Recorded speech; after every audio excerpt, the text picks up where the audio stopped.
Посиделки с друзьями, мимолетный роман.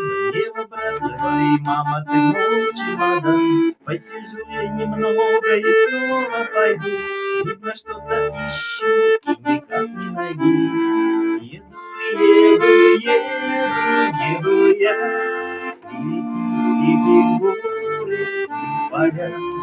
Шар воздушный мне подскажет путь. Я к тебе приду когда-нибудь.